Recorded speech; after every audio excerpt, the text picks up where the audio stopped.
La cérémonie d'investiture du président Kaboré vient d'avoir lieu aujourd'hui. Au cours de cette cérémonie, deux temps forts peuvent être notés. Le premier temps fort, c'est la prestation de serment, comme cela se doit. Ensuite, la déclaration, le premier discours du nouveau président élu.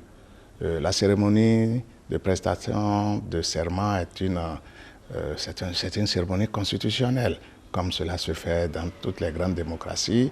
Le président Kaboré s'est engagé à servir la nation.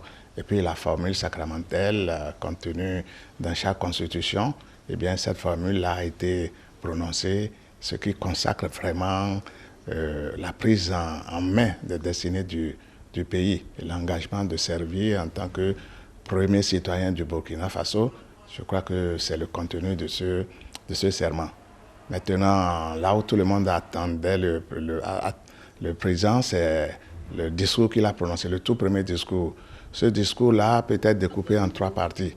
Après les remerciements au peuple, au vaillant peuple burkinabé, car souvenons-nous que la transition est née donc des événements de 2014 qui ont conduit au départ du président Comparé.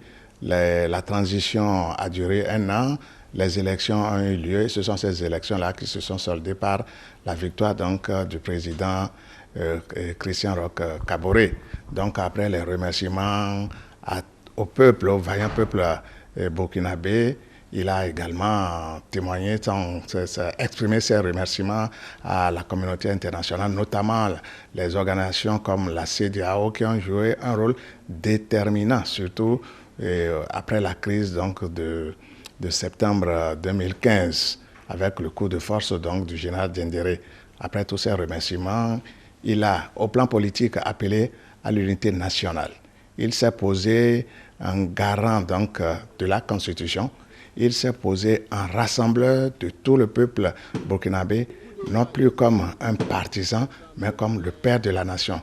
C'est un discours, un message très fort et dans lequel il a invité donc, toutes les forces politiques du Burkina à se joindre à lui pour que le pays, après tous les événements malheureux dont je viens de parler, reparte sur de bons pieds pour que tous les problèmes de développement.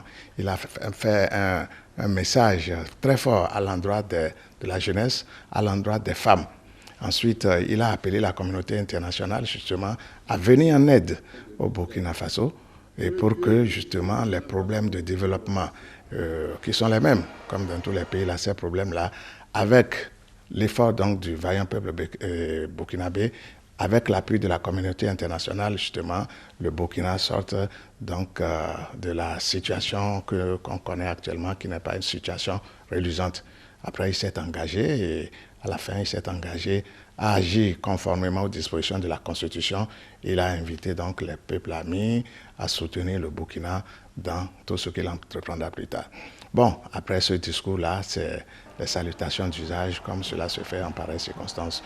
Je puis vous dire que ça a été une cérémonie vraiment fort appréciée avec la participation de plus d'une dizaine de chefs d'État, d'abord de la région, ensuite de nombreuses délégations venues d'Amérique, d'Europe et d'Asie. Je peux vous dire que vraiment cette cérémonie-là a été une cérémonie bien appréciée de tout le monde et puis surtout la cérémonie terminée. Donc la délégation béninoise, comme vous le savez, a été conduite par le chef d'État, le docteur Boni Yahi.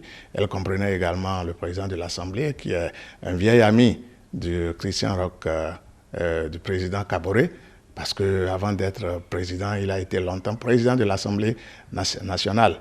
Et il y avait également le ministre Bako en sa qualité de président de la Commission des relations extérieures. Voilà un peu la délégation telle que ça a été composé. Je crois que ça a été très bien salué, bien apprécié par la partie burkinabé.